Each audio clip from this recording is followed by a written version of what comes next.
Guten Morgen, liebe Outdoor- und Naturbegeisterte. Heute sind wir hier in Enz-Klösterle und wollen eine Runde auf dem Heidelbeerweg drehen. Nach dem Intro geht's auch direkt schon los.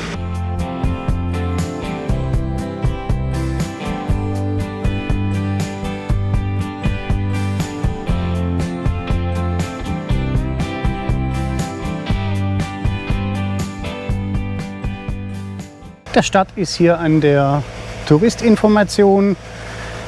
Jetzt geht es durch den Kurpark und dann gehen wir mal los und schauen mal, was auf uns zukommt. Ja, hier ein schöner Blick auf den Kurpark. Und der erste Wegweiser,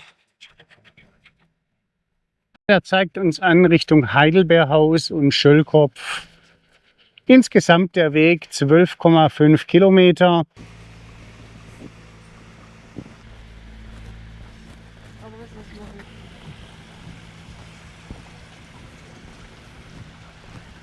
Hier sehen wir eins von diesen schönen Floßen. Das ist schon beeindruckend, mit welchen Flößen die Menschen damals in die Richtung Niederlande unterwegs waren. Einer der Hauptabnehmer des Holzes hier aus dem Schwarzwald. Das Heidelbeerhaus. Ein erster Blick auf die Enz hier in Enz-Klösterle.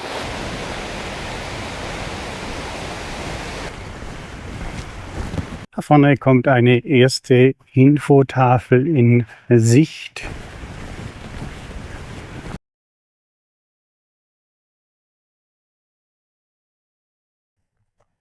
Da kommt jetzt auch der erste Anstieg hinauf zum Schöllkopf. So, jetzt sind wir schon ein gutes Stück angestiegen. Mal den ersten Blick ins Tal. Ja, man sieht noch nicht allzu viel. Hier sieht man die ersten Heidelbeerstöcke hier auf dem Weg. Dort in der Ferne am alten Skihang die Heidelbeerschaukel zu erkennen.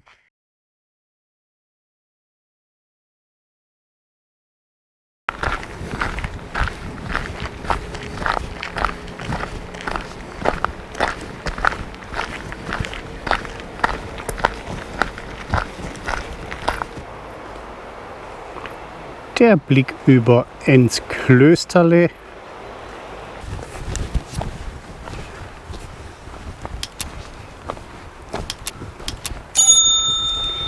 Hier geht es auf diesen tollen Waldwegen nach oben Richtung Schöllkopf.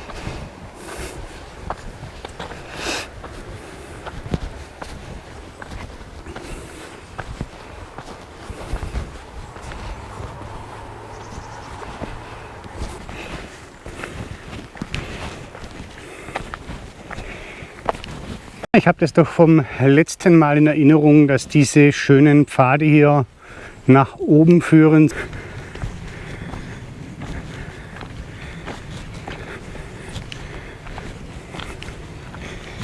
Auch diese breiteren Waldwege gehören hier zu dieser Tour.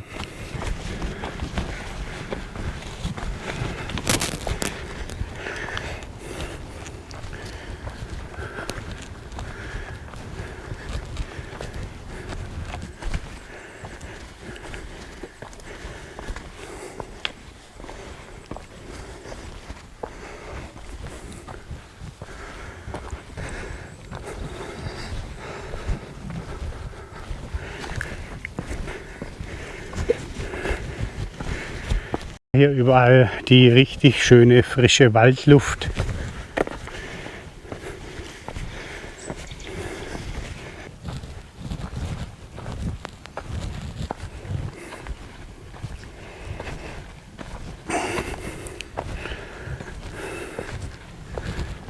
Ja, das ist doch.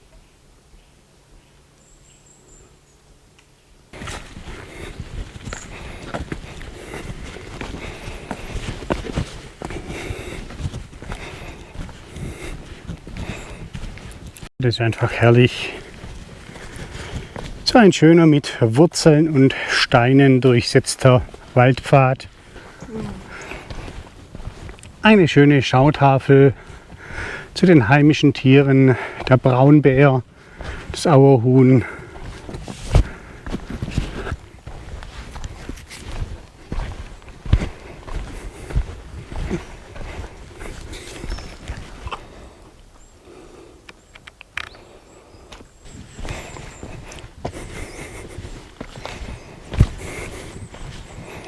Vor uns taucht eine von diesen schönen Holzsägen-Schnitzfiguren auf, eine Eule.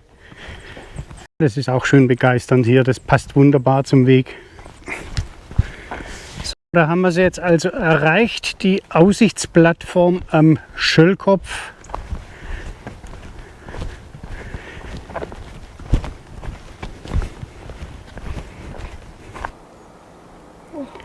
Der Blick über ins Klösterle hier von der Aussichtsplattform am Schöllkopf. Auf der Plattform hier kann auch geheiratet werden.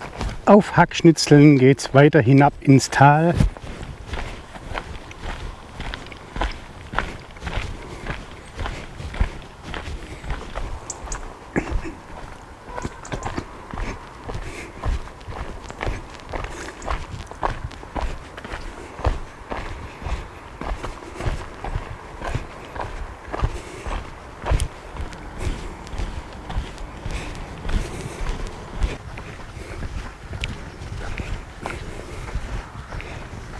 Wahnsinnig schöne Pfade hier durch den Wald.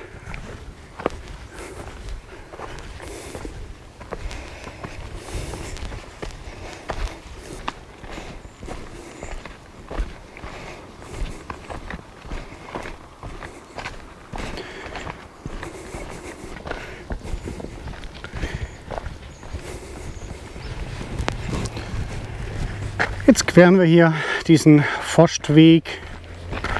Und dann geht es weiter hinab ins Tal. Da unten kommt das Flusstal in Sicht. Dem dürfen wir jetzt noch ein Stückchen folgen. Ein schöner Blick hier über ins Klösterle. Gleich gibt es eine leckere Heidelbeerlimonade. Ich hoffe, der Getränkebrunnen existiert noch.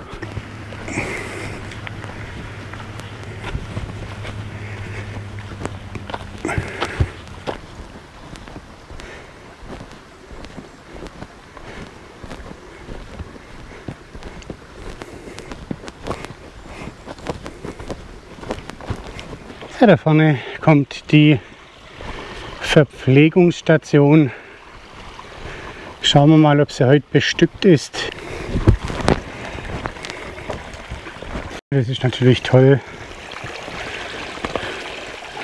Ein schönes Bier, die Genusslimonade von Teinacher. Das war jetzt hier dieser schöne Getränkebrunnen am Wegesrand. Hier im Lappachtal natürlich richtig ruhig normalerweise. Wenn nicht dieser wahnsinnige Autoverkehr oben auf der Landesstraße vorbeirauscht. Auch hier im Lappachtal wunderschöne Wege.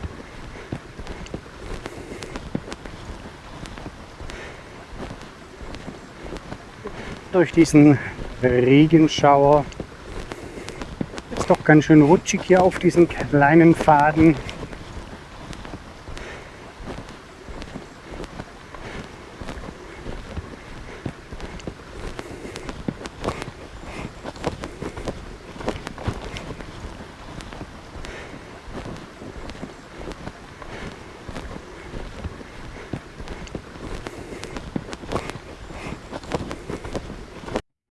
Jetzt müssen wir hier diese stark befahrene Landesstraße queren. Jetzt geht es im Hang entlang weiter.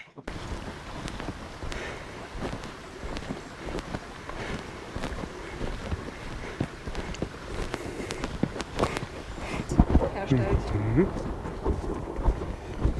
Der Blick auf ins Klösterle.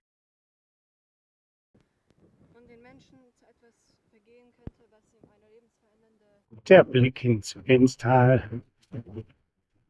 Wie man sehen kann, das Wetter heute sehr durchwachsen. Jetzt dürfen wir hier noch ein Stück den Ort queren und dann geht es weiter in Richtung Enz.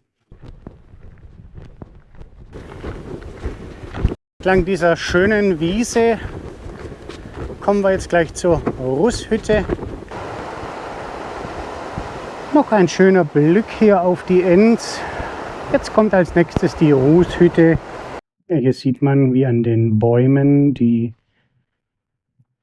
Harzmenge aufgefangen wurde, die dann hier im Ofen verrußt wurde.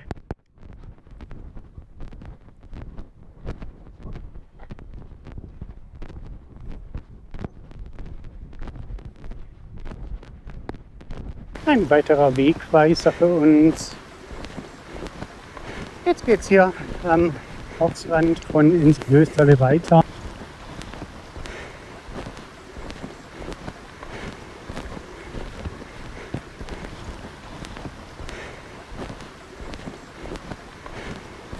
Die letzten 4 Kilometer heute angerissen.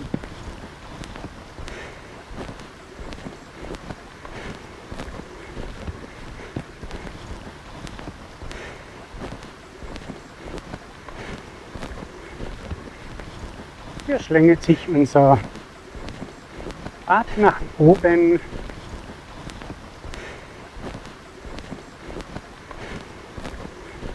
Rechts kommt schon wieder ins Klösterle in Sicht. Hier sind wir jetzt auf der Erdbeerplatte und lassen den Blick über ins Klösterle schweifen. Nach der schönen Plattform hier die zweite Möglichkeit zu heiraten in Enzklösterle. Freunde, hier die Heidelbeerschaukel. Die lädt natürlich noch zu einem kleinen Abstecher ein.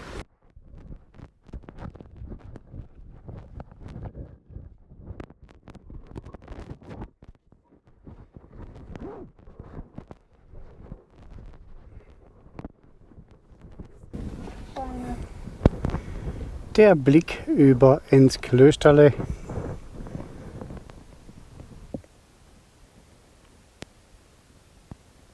Hier an der Heidelbeerschaukel sieht man noch den alten Skihang. Richtig schön, diese kleinen Pfädchen, die hier durch den Wald führen.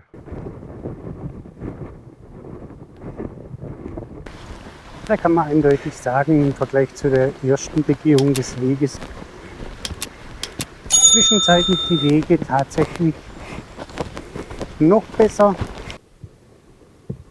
Hier sieht man die Liftstation, welche wahnsinnsmäßige Schneisen diese Skipisten hier in die Wälder schlagen.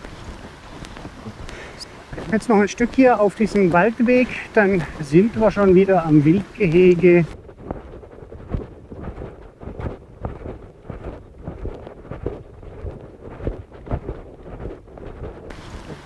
Das schöne Wildgehege. Das hat natürlich durchaus auch seinen Charme.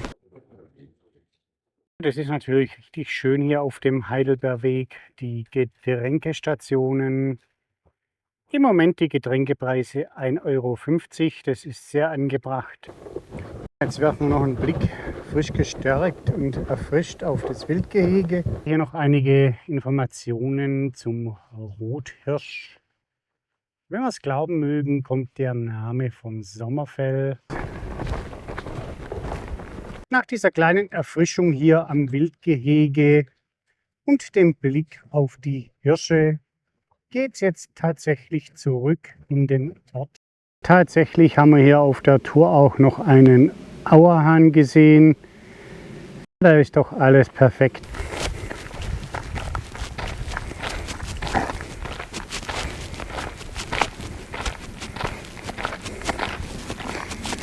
Das ist doch herrlich, die Vogelbeeren und dann diese Farnfelder.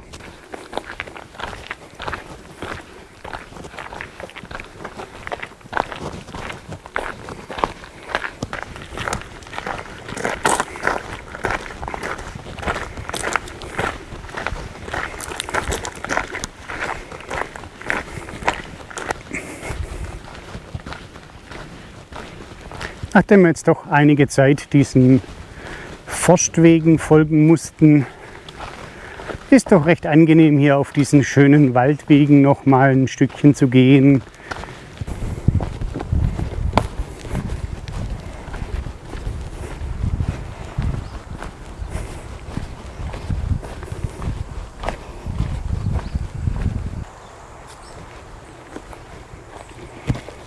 Hier im Wald jetzt der letzte Abschnitt mit diesen schönen Holzfiguren.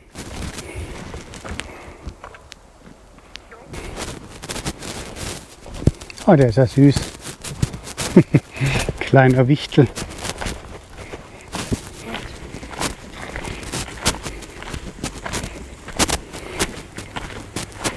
Jetzt noch das Eichhörnchen.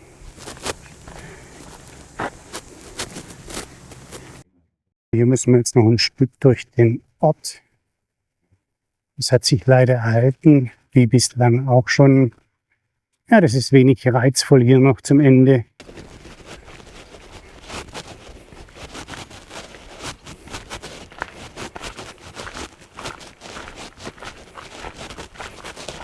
Mit dem Blick hier auf die schöne Kirche nähern wir uns jetzt schon mit großen Schritten dem Ausgangspunkt. Mir hat es riesig Spaß gemacht. Wenn es euch auch gefallen hat, lasst mir gerne einen Daumen nach oben da. Teilt und kommentiert das Video. Wenn ihr noch kein Abo habt, nehmt gerne eins, dann verpasst ihr keine zukünftigen Aktionen und Touren. Ansonsten sage ich Tschüss und Danke, bis zum nächsten Mal.